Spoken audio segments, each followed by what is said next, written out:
relação profunda. Por exemplo, qual o nome do irmão? Átila. Qualquer um conhece a tua intimidade? Qual o nome do irmão? Tu compartilha a tua vida com todo mundo? Porque intimidade não se revela para qualquer um. Para caminhar com Ele, querer ser íntimo dEle, você precisa dar alguns passos para isso. E o grande problema, irmãos, que a falta da intimidade gera a insensibilidade. Então é muito normal, às vezes, um pastor está pregando e alguém está ali embaixo comendo coxinha de galinha. O pastor está pregando, ou o ministério de louvor está fazendo uma tremenda ministração, e a pessoa está ali doida para ir embora, mexendo no celular, porque quando você perde a intimidade, você perdeu a sensibilidade. E como eu falei no início, eu não quero que o céu seja um lugar de surpresa para mim, de chegar lá e falar: quem é esse cara? Jesus, é Jesus, meu Deus, é Jesus, é o Espírito Santo. Eu quero viver na terra o que eu vou viver uma eternidade. Esse sempre foi o sonho de Deus para o homem, que o homem fosse íntimo e sensível à sua presença.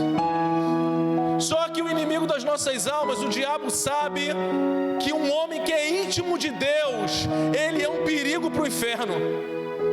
Um homem que é íntimo de Deus, ele transforma qualquer ambiente, porque o problema da gente não é o bairro, é a falta de intimidade. Porque quando um homem é íntimo de Deus chega numa determinada localidade, o reino chega, e aquela região passa a ser sensível àquele reino. A atmosfera muda, você passa a ser um transformador de ambiente. Só que o diabo, sabendo disso lá no Éden, ele começa a fazer uma proposta ali para Eva, para Adão, para que o pecado viesse e quebrasse essa intimidade. Só que Jesus, ele não veio só para te salvar, irmãos, porque se Jesus viesse só para me salvar, quando eu aceitasse eu caía morto, ele me levava. Ele veio não só para me salvar, mas ele veio para me religar ao Pai, religar a comunhão, trazer de novo o Éden que foi perdido. Sabe o que é o Éden para Jesus? É o lugar da intimidade. O Éden não é mais uma região geográfica, um lugar não, aonde há intimidade e sensibilidade, há um Éden estabelecido. Quantos estão entendendo? Agora eu quero dividir essa mensagem em 3 partes. Eu quero falar sobre o que faz uma pessoa perder a intimidade e a sensibilidade. Quais são as consequências na vida de uma pessoa que perdeu a intimidade? E como resgatar isso? Você está pronto para viajar nisso comigo? Amém?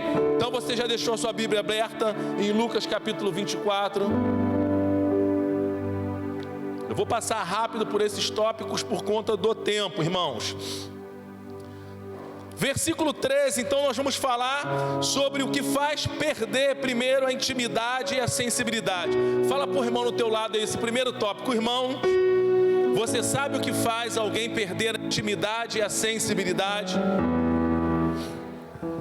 No versículo 13, vamos começar no versículo 13. Se o irmão quiser pode ficar tocando essa música de Emaús mesmo, tá? Primeiro, o que faz alguém perder? Diz assim, versículo 13: e eis que no mesmo dia iam 2 deles para uma aldeia que distava de Jerusalém 60 estádios, cujo nome era Emaús. Presta atenção. Em Mateus 16, 21, Jesus falou para os discípulos: olha, eu vou morrer, mas ao 3º dia eu vou ressuscitar. Os profetas já haviam dito isso, que ao 3º dia ele iria ressuscitar. Primeira coisa que faz uma pessoa perder a sensibilidade e a intimidade é a falta de posicionamento com relação à palavra. havia uma palavra liberada, e muitas vezes palavras são liberadas do altar, mas nós não nos posicionamos de acordo com a palavra que está sendo liberada. Ou seja, havia palavras proféticas. Jesus mesmo disse em Mateus: olha, é necessário que eu morra e ao terceiro dia eu ressuscite. Mas aqueles discípulos, eles fizeram pouco caso da palavra. Quando você começa a desprezar a palavra, você começa a perder a intimidade. Nesse mesmo versículo, então a primeira coisa é a desobediência da palavra. Segunda coisa que faz alguém perder a intimidade, a Bíblia fala que no mesmo dia iam 2 deles para uma aldeia. Segunda coisa que faz alguém perder a intimidade com Deus é companhias erradas. Com quem você tem andado? Com quem você tem se relacionado? Pessoas te aproximam de Deus, mas pessoas também te afastam de Deus. Mas Fábio, qual é a melhor companhia para mim? A melhor companhia para você são pessoas que são íntimas do Espírito Santo. Terceira coisa que faz aqueles homens perderem a intimidade, a Bíblia fala que eles iam para uma aldeia que estavam distantes 60 estádios de Jerusalém.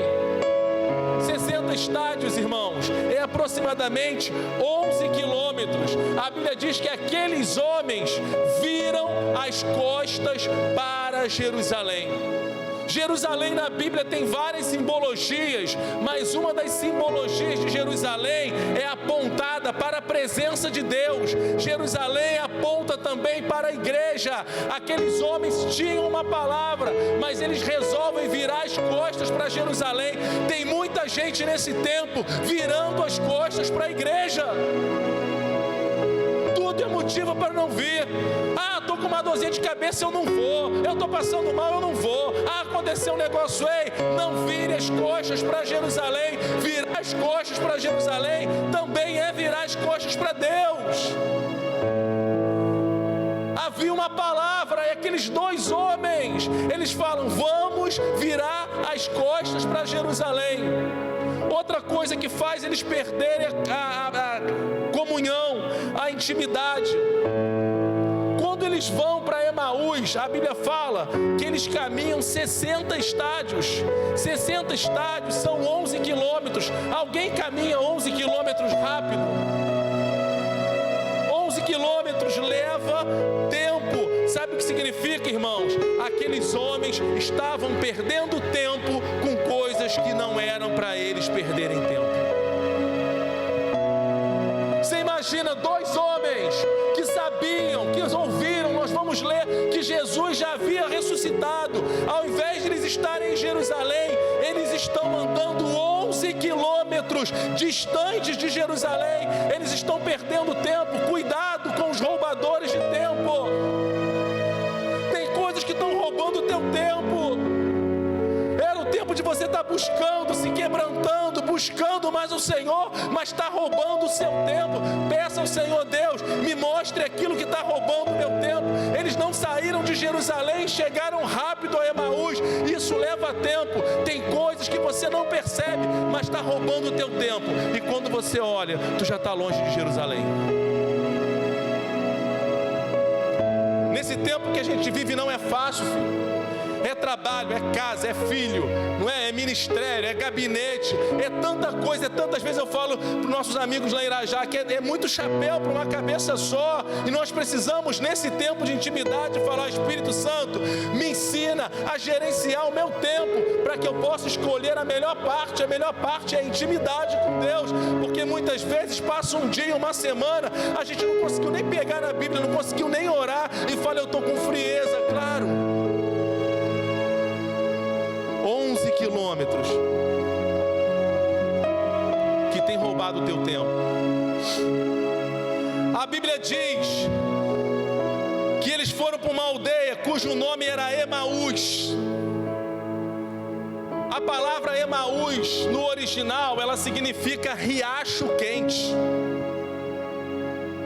Presta atenção. Se eles ficassem em Jerusalém, alguns alguns dias depois, eles seriam revestidos com fogo. Depois de alguns dias, viriam ali em Jerusalém línguas repartidas como de fogo. Mas eles resolvem ir para Emaús. Emaús, riacho quente. O que isso significa, Fábio? Riacho quente aponta para uma água quente. A água quente, ela só toca o teu exterior, mas em Jerusalém, o fogo do Pentecoste iria tocar o interior. Tem muita gente satisfeita apenas com sensações externas. Eu senti arrepio, eu senti um quentinho, e a vida não muda, irmão, porque Emaús não é o teu lugar. Deus não tem riacho quente, Deus tem um fogo do Pentecoste.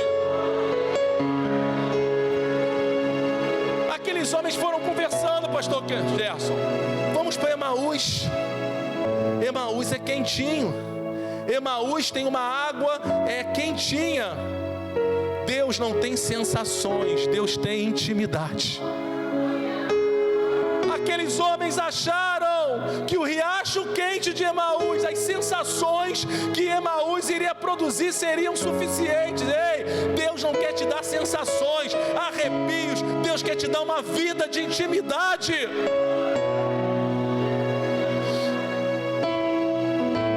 Continua lendo, versículo 15, 14.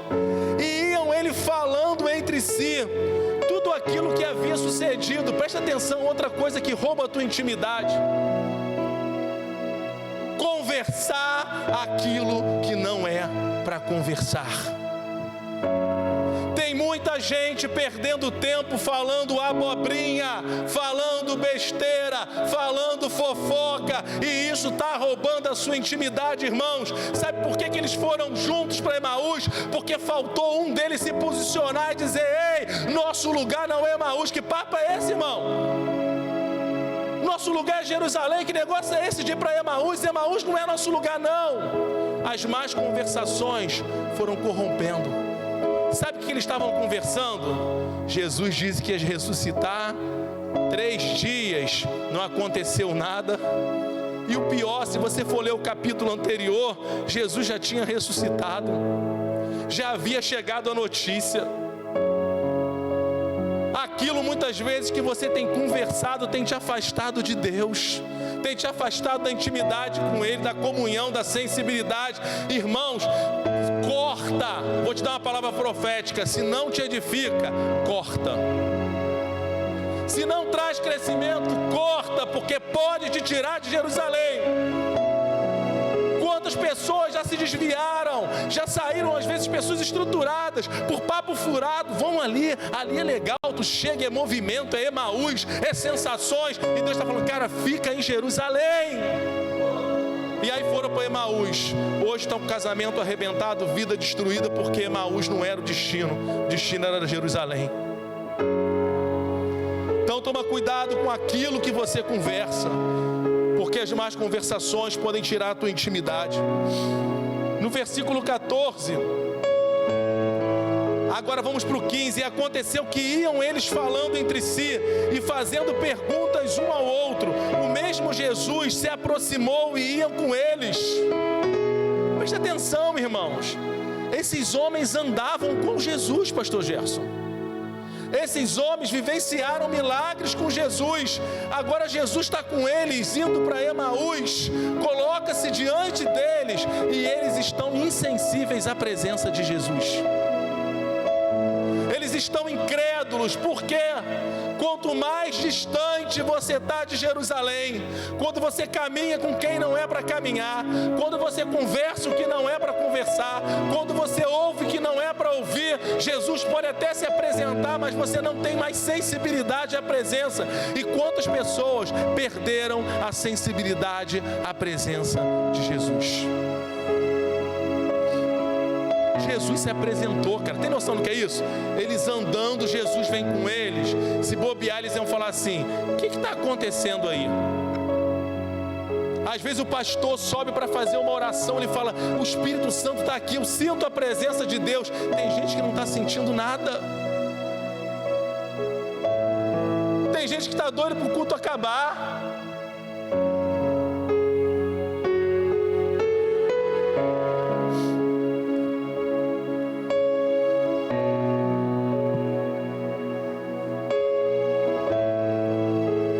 chama a atenção em Jesus, irmãos, o que me deixa mais apaixonado por Jesus, que se Jesus fosse Fábio, eu ia falar, vai com Deus para Emaús, desobedientes. Vai em paz, se arrebentem em Emaús. Sabe o que Jesus faz? Deixa todo mundo em Jerusalém e vai atrás dos dois. Sabe por quê? Jesus não suporta viver com quem perde a intimidade. Jesus, ele vai atrás daqueles caras que estavam conversando abobrinha, que viraram as costas para Jerusalém. Sabe o que eu estava dizendo para aqueles homens? Ei, eu faço o que for necessário para vocês resgatarem a comunhão e a intimidade comigo. Eu faço o que for, nem que eu abra a mão em determinado momento de estar com a galera toda em Jerusalém, mas eu vou atrás de vocês. Você veio hoje à noite aqui, Jesus está dizendo, eu vim aqui porque eu quero resgatar essa comunhão contigo.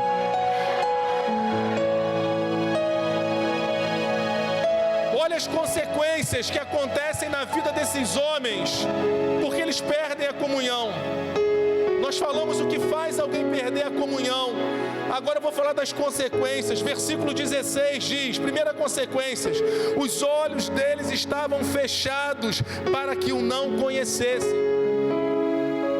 Primeira consequência de quando uma pessoa perde a comunhão com Jesus e perde a sensibilidade, ela perde a visão. E um homem sem visão sofre com a síndrome de Sansão. Ele anda e não sai do lugar. Quando tua vida anda e não sai do lugar, tem um indício que talvez você tenha perdido a sua visão.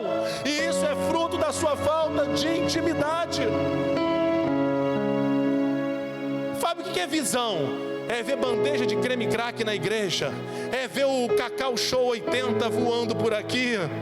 Se for ao leite eu vou meter a mão e vou comer. Não adianta falar que o anjo trouxe a bandeja.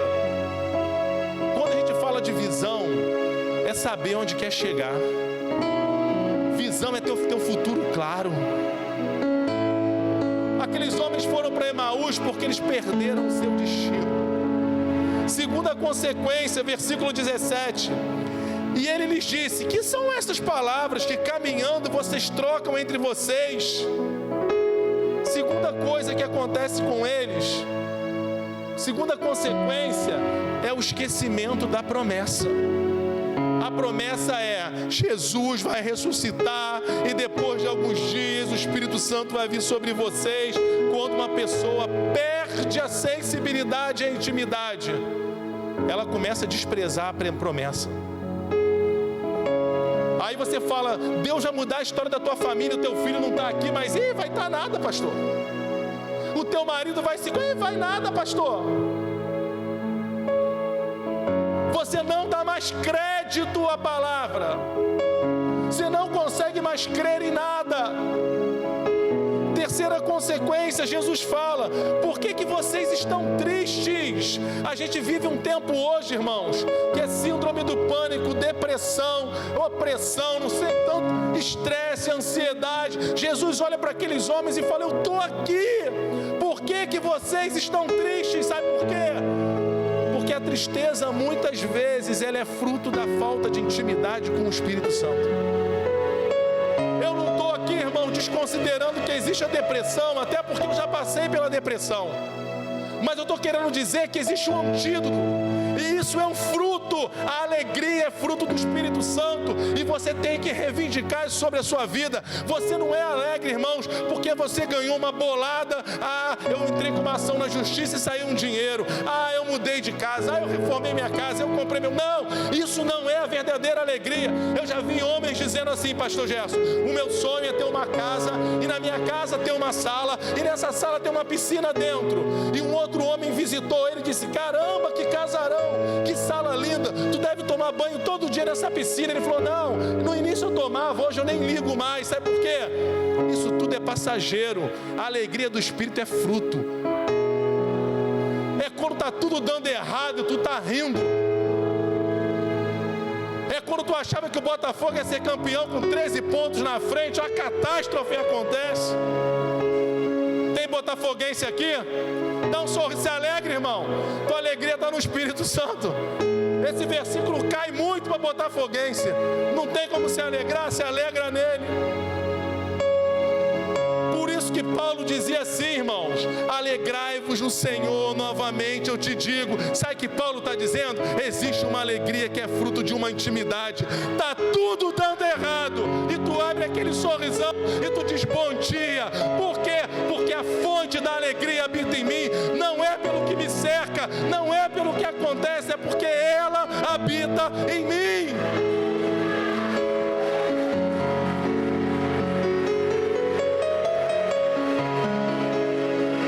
A terceira consequência é a perda da alegria. Às vezes eu pastoreio os adolescentes, eu falo, caramba, é para essa galera tá voando, tudo com cara de chuchu, com cara de bully. Você e eu temos tudo para ser o povo mais feliz da terra. Tu tem um Deus que, apesar de ser criador de tudo, resolveu habitar em você pela presença do seu Espírito. Te garante uma vida eterna e uma eternidade. Tem o teu nome escrito no livro da vida, meu irmão. Aí tua namorada desmanchou comigo, tu tá triste. Deixa ela embora, deixa ela ir para Emaús. Não vai atrás não, hein? Deixa que Jesus vai.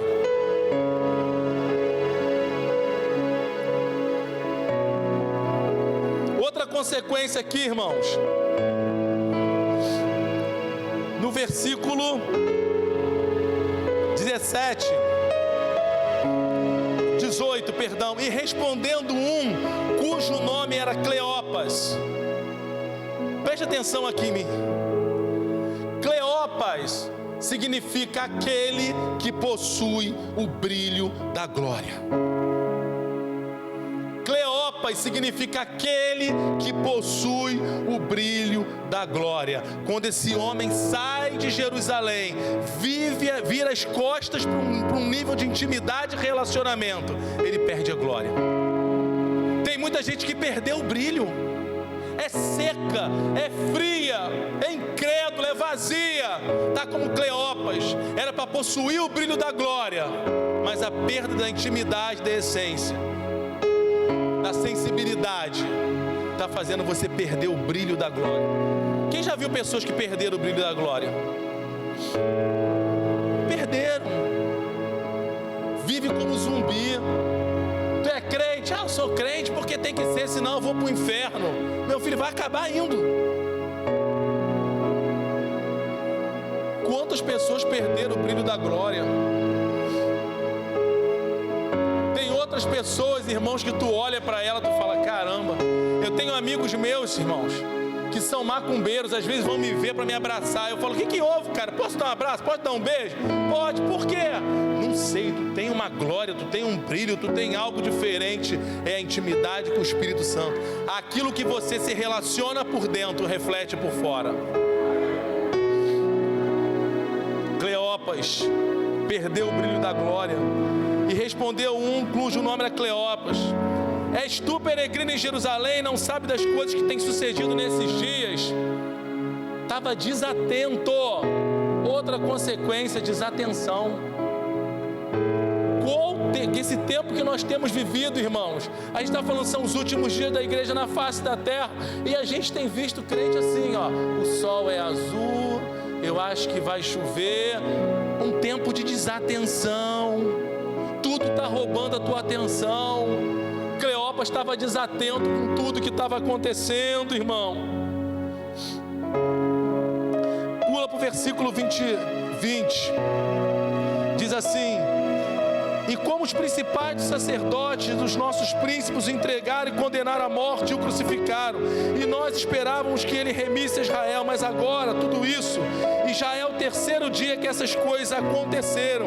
É verdade que também algumas mulheres dentre nós nos maravilharam, as quais de madrugada foram ao sepulcro e não acharam seu corpo, voltaram dizendo que tiveram uma visão de anjos dizendo que ele vive. Estão completamente perdidos. Ele diz, olha, umas mulheres vieram até nós dizendo, Jesus ressuscitou, verdade, mas era uma visão. Era só uma visão. O profeta tinha dito, Jesus tinha dito, a mulher disse, foi uma visão. visão que anjo deu para ela.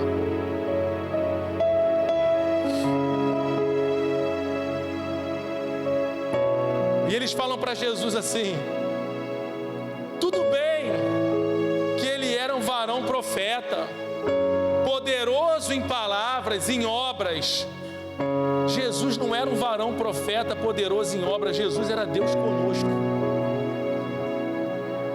Eles estão com a visão tão perdida, tão distorcidos, que eles não conseguiam mais ver quem estava ao lado. E o versículo 25 só mostra que eles estavam insensíveis a tudo o que estava acontecendo. Jesus já tinha ressuscitado, estava um pessoal esperando ele em Jerusalém. Jesus está do lado deles, relembrando tudo para eles, o que está acontecendo. Ele disse: olha, os profetas falaram, já são 3 dias que Jesus ia ressuscitar. E Jesus, e aí? Uma mulher foi lá, teve uma visão, mas são 3 dias. O próprio Jesus está ali do lado, e eles estão insensíveis à palavra profética, estão insensíveis ao acontecimento, estão insensíveis à presença. Olha quantas consequências terríveis quando a gente perde a intimidade. Só que eu quero falar agora para a gente concluir. Como resgatar essa intimidade? Como de novo o nosso coração voltar a arder? Tem gente que fala assim: Fábio, eu queria muito voltar para o primeiro amor. Eu falo: não volta não sai dele. Mas com o tempo é muito fácil, né? No início a gente está pegando fogo por Jesus, mas passa os anos, tanta coisa acontece, decepção, mas é com Ele. Era para o teu coração. Se você pega, por exemplo, uma fogueira e bota uma brasa e continua alimentando aquela brasa durante anos, o fogo não se apaga. E essa era a proposta desde o Antigo Testamento, que o fogo não poderia deixar de arder, de queimar no altar. Era uma tipologia. Hoje, irmãos, o altar é você. O fogo tem que arder nesse coração. A questão não é o tempo, a questão são posicionamentos errados, que eu estou fazendo bem didaticamente, porque talvez você, ao longo da tua vida, tenha andado para Emaús e não tenha percebido.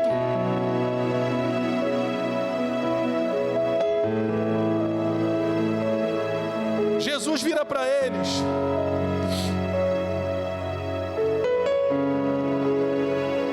No versículo 25, Jesus fala: ó nécios, tardos de coração para crer em tudo o que os profetas disseram. Sabe o que é nécio? Nécio é ignorante, nécio é desprovido de conhecimento, nécio é sem discernimento, nécio é insensível. E mesmo Jesus fazendo isso tudo, os caras não conseguiam entender. Tem lance que só falta de plantar bananeira em gabinete, né, pastor? O cara não entende. Mas eu declaro que se você chegou nessa primeira parte em coisas que fizeram você perder a intimidade, ou se você já está sofrendo algumas consequências dessa perda de intimidade, eu vou entrar na terceira parte e concluir essa mensagem, porque o mesmo Jesus que olhou para aqueles homens e não desistiu deles, Ele não desiste de se relacionar com você. Não importa quanto, Fábio, mas eu não saí da igreja, mas eu não me desviei. Talvez não, irmãos, mas o teu coração já está distante daqui a muitos quilômetros. De repente você já está a muitos quilômetros de uma vida de oração, você já está a muitos quilômetros de uma vida de palavra, você já está a muitos quilômetros de uma vida de relacionamento.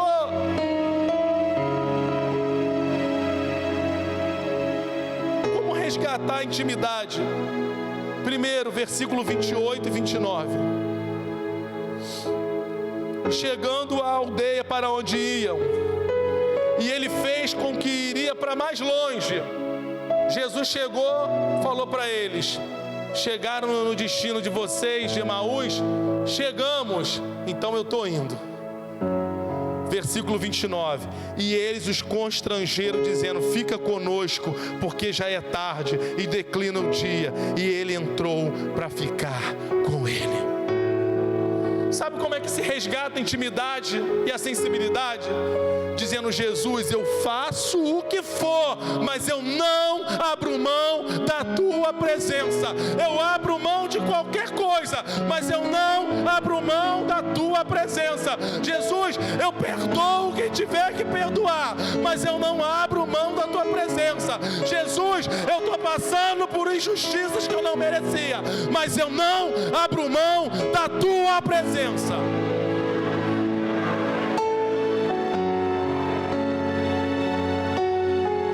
Tu só vai ser íntimo dele quando a presença dele for o teu maior tesouro, quando a presença dele for o teu maior bem, quando você entender que a vida não faz sentido sem ele, que o lugar da promessa não faz sentido sem ele, que as maiores conquistas não fazem sentido sem ele, que as tuas maiores alegrias não fazem sentido sem ele. É dizer: Jesus, eu perco tudo, mas eu não abro mão da tua presença.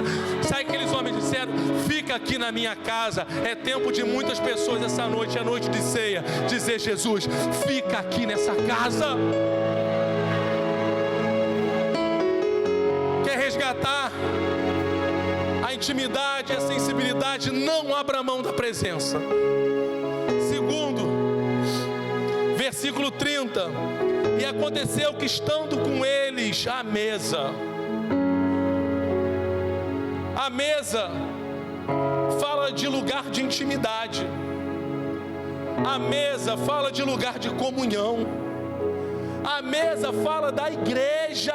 Você tem que ter prazer de estar nesse lugar, porque a igreja, tem gente que chega para mim e fala: mas pastor, a igreja tem defeito, a igreja é cheia de falha. Eu falo: cala a boca, capeta, porque a igreja é perfeita, ela é santa, irrepreensível. O grande problema é que existe a igreja organização, mas existe a igreja organismo. Muita gente se envolve com a organização, mas não se envolve com o organismo. Vive na igreja apenas como Marta, trabalha, serve a organização, às vezes por interesse, por querer aparecer, mas nunca se relacionou com o organismo. Sabe por quê? A organização mata, fere, ela é injusta.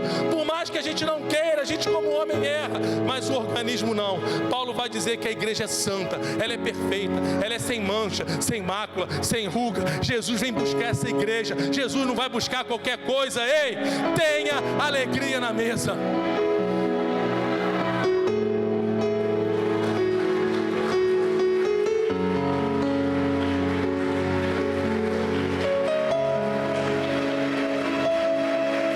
Mas Fábio, sabe por que eu não gosto de estar na mesa? Eu pequei muito, eu errei muito, eu dei muito mole.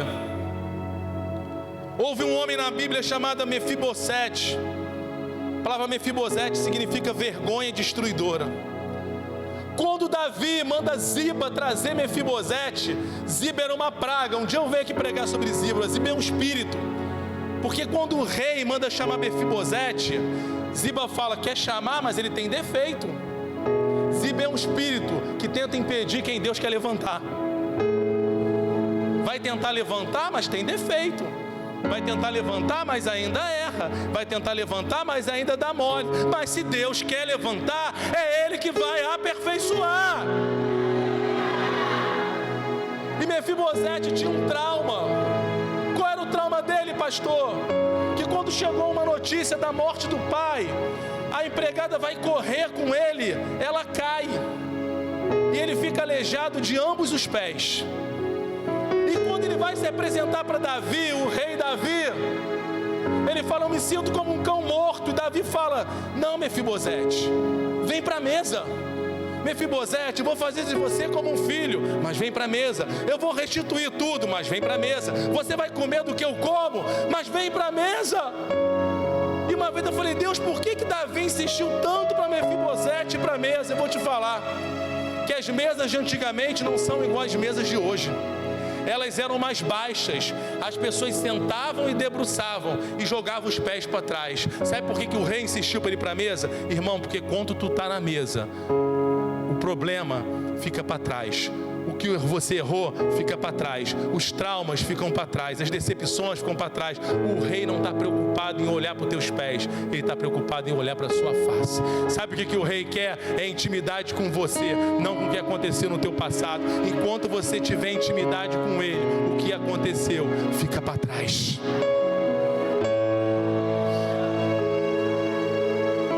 Porque aqueles homens iam nos dizer, pastor Gerson, mas Jesus vem para a mesa, mas nós viramos as costas para Jerusalém, isso vai ficar para trás. Nós perdemos a comunhão, isso vai ficar para trás.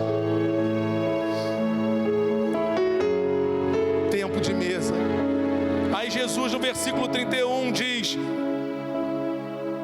no versículo 30, estando com eles à mesa, tomou o pão, abençoou e partiu-lhe. A gente vai fazer isso daqui a pouco. O pão, irmãos, aponta para o corpo de Cristo. O pão também aponta para a palavra. Você quer ter resgate da sua intimidade, da sua sensibilidade? Invista tempo nisso aqui, ó. A palavra é Jesus. Quanto mais você vive e pratica isso, mais íntimo você é dele e mais possibilidade do Espírito Santo agir na tua vida, porque ele te guia a toda verdade. Partir do pão. E a Bíblia diz, versículo 31, abriram-lhe os olhos e o reconheceram, e ele desapareceu.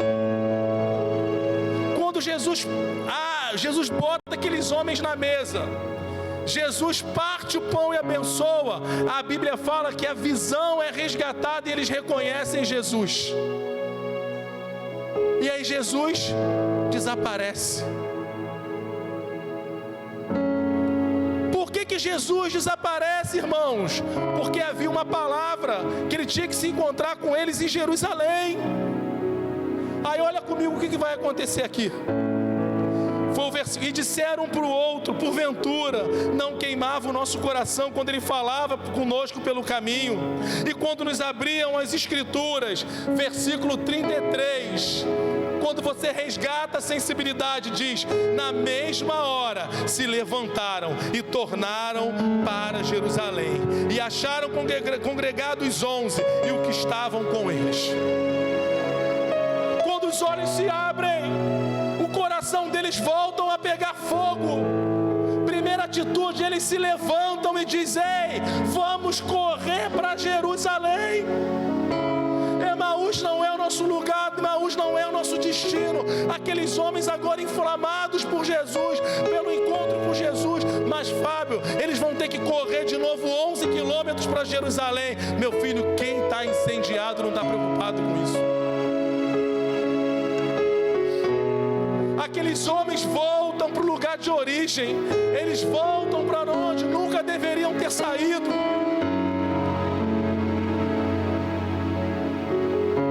Chegando lá, encontraram os 11, os quais diziam, ressuscitou verdadeiramente o Senhor, e já apareceu a Simão.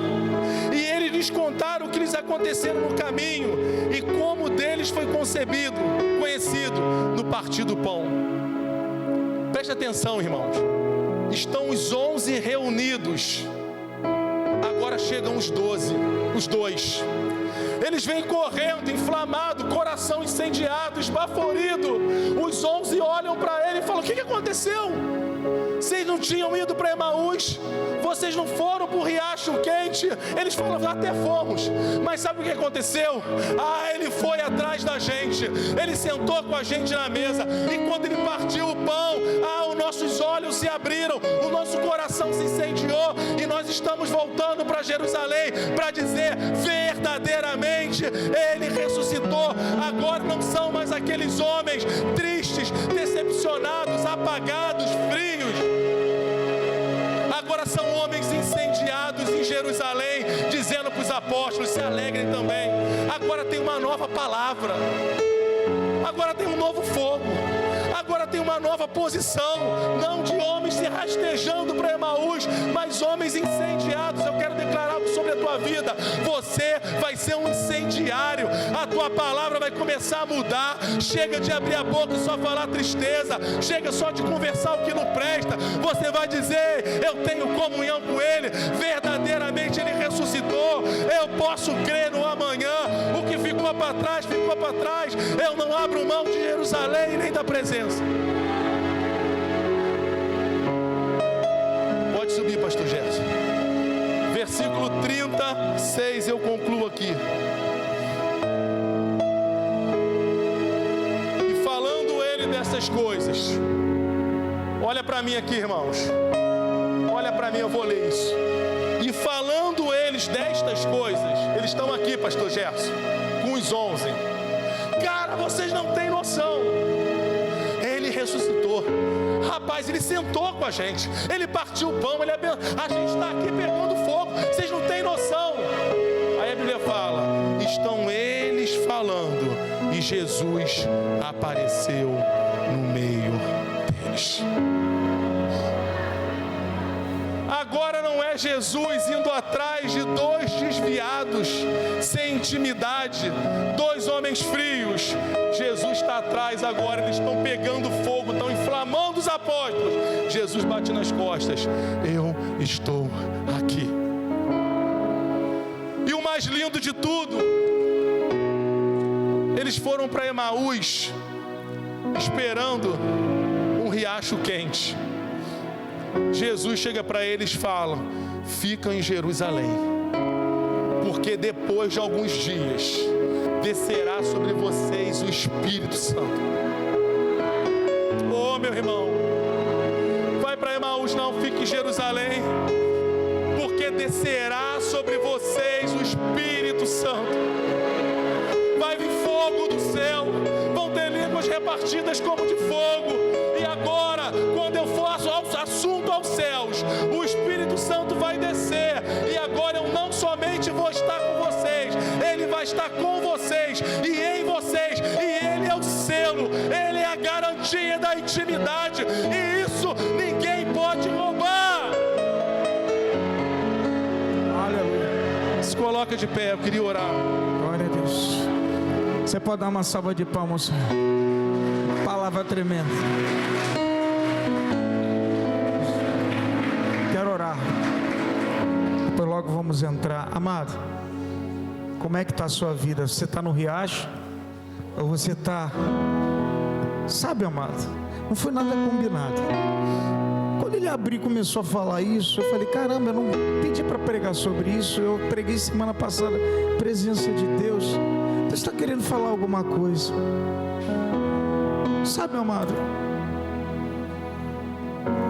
ele falou algo que tem feito uma divisão dentro das igrejas. A organização destrói. Deus vem buscar um organismo. A gente tem que procurar viver o organismo. Muitas vezes a gente tem que ter organização. Só as duas coisas se fundem. Mas, amado, o Senhor, a organização fica. O organismo vai ser levado. A igreja é perfeita. E a gente está perdendo o coração por causa da organização. Muitas pessoas estão perdendo o coração perante a Deus por causa dessas coisas físicas. Deus procurou você, meu amado, como o templo do Espírito Santo. Você é o templo. Não negocie isso. Não abra mão desse relacionamento. Ah, porque o fulano falou, porque, amado, maior é o Deus que habita em você. Maior é o Deus que habita em você. A chama tem que arder, meu irmão. Pessoas estão ficando apagadas. Eu fico assim, eu já falei isso, preguei uma vez aqui. Pessoas sendo apagadas. Pessoas estavam cheias de alegria, qualquer coisa bate, qualquer coisa é elevada, qualquer coisa entra fácil, sai fácil. Como é que está o teu relacionamento com o Espírito Santo? Porque quando você está com o Espírito Santo, Ele te blinda disso tudo. Nada impede de você dar um sorriso. Você está sempre alegre e olhando para o alto, de onde vem teu socorro. Pastor sobe pedrada, pastor sobe crítica. Amado, mas você nunca viu um Gerson aqui abatido. Sabe por quê? Porque porque minha cabeça está lá no alto, meus pensamentos estão lá em cima. Crente, quem é crente tem que andar com o pensamento. De onde vem o seu socorro? É lá no alto. Viva o organismo, viva a comunhão, não abra mão disso. Nesses últimos tempos, amado, eu conversei com ele lá embaixo, nem sabia o que ele ia ministrar. Eu fiquei assustado. Deus dá essas surpresas, você não dá tema. Traz uma palavra, Fá. Aí ele vem com essa pérola. O que o diabo está fazendo dentro das igrejas, meu irmão, você não tem nem ideia. Você tem a mentalidade aqui. Qualquer coisa está parando o crente hoje. Se você der trabalho a mais para a crente, se você chamar atenção para a crente, se você chegar e mostrar o caminho certo, faz cara feia para a crente. Poxa, meu amado, que igreja é essa? Fica difícil. Tem hora que você tem que se colocar, nós temos que nos colocar em xeque, olhar para o Senhor e olhar para as Escrituras. Quantas vezes aqui, o que ele falou, eu sempre apresento a palavra. Isso que você faz, várias vezes eu faço. Viva isso aqui. É isso aqui que vai garantir a tua vitória naquele grande dia. Ah, mas o fulano olhou cara feia para mim, discutiu comigo, apontou, vou sair da igreja. Amado, você está saindo de Jerusalém, está indo para Emaús, porque o irmão, que isso? Nós não podemos negociar essas coisas, amado. Hoje a negociação, a facilidade, amado, eu sou do tempo que aqui no bairro aqui, sabe, Fábio, contaram para mim, eu conversei com um pastor de outra igreja daqui, falou que tem mais de 90 igrejas, juntando Jardim América e Vigário Geral. Eu sou do tempo que tinha, meu amado, aqui tinha umas 15, 20 igrejas, lá atrás. Eu sei que muitos lugares estão virando organizações, controle, dinheiro, eu sei, a gente sabe, mas que você viva o organismo, teu coração esteja lá. A igreja é importante para o crente, sim, meu amado. É o que mantém a chama, sim. Isso que Deus fez aqui, isso nunca vai acabar, meu amado. A Bíblia fala em Hebreus, que é o costume de alguns já não virem à igreja. Naquele tempo já existia isso. A gente não pode negociar a casa do Senhor. Tudo que o diabo quer é apagar você. Tudo que o diabo quer é você daqui a pouco ficar com cara de bullying. Você andar 11 quilômetros e continuar a mesma coisa, e achando, não, já entreguei a vida a Jesus. E quem te disse que é só isso? Eu tenho falado aqui que é com faculdade. Você passou na prova, mas você tem que terminar, você tem que concluir. Passar na prova, todo mundo levantou a mão, aceitaram a Jesus. Agora falta o tempo da conclusão. A caminhada é o que importa, meu amado. É o que você vai receber naquele grande dia, o diploma, o anel. Meu irmão. E se tem um povo aqui crente que vai chegar até aquele grande dia, dá glória a Deus, aleluia. Permaneça na fé. O irmão, mas todo lugar que você for, isso vai ter. Eu converso com milhões de pastores. Isso não pode apagar a chama de crente, ficar com coisa no coração. Deus vai, a igreja, ela continua santa, sem mácula, sem ruga, irrepreensível, é a igreja. Que Deus abençoe a todos. Eu quero que você estenda sua mão para cá também. Nós vamos orar ao Senhor. Levanta sua mão, vamos agradecer. Senhor, em nome de Jesus, nós agradecemos pela Tua presença nesse momento de comunhão, nesse momento de unidade, nesse momento, meu Deus, que nós estamos crescendo em Ti, nesse momento, meu Deus, que a cada culto, que a cada dia é uma pedrinha que está sendo colocada na construção. Meu Pai, em nome de Jesus, meu Deus, a cada momento nós estamos sendo edificados. Pai, cada palavra que sai desse altar é uma pedrinha. Meu Pai, um vem colaborando com uma pedra, outro vem com um cimento. Meu Deus, eu só sei que está sendo edificada a casa, e eu tenho que glorificar, Senhor. Pai, que eu não volte à casa do Senhor para deixar de ser edificado, trocando a casa do Senhor, meu Deus, por Flamengo, meu Pai, por tantas coisas, por uma dorzinha na mão, uma coisa que acontece, Senhor, em nome de Jesus, que nós não venhamos a parar de caminhar, porque é de lá que vem o socorro, vem do Senhor. Pai, muito obrigado por esta palavra. Pai, continua a abençoar a vida do meu irmão, pastor Fábio, a vida da Michele, pastora, a família. Meu Deus, eu agradeço, meu Pai, que eu não esperava. O Senhor sabe por quê? O Senhor fala através dos seus. Tu és um Deus perfeito, poderoso. E todos aqueles que têm intimidade contigo, meu Pai, tu constrói, tu manda, tu envia para lançar uma palavra. Pai, eu te agradeço. Conduzir o teu filho, ó meu Pai, em nome de Jesus, a colocar pedrinhas na edificação de cada vida, em nome de Jesus, amém. Você pode dar uma glória a Deus? Você pode dar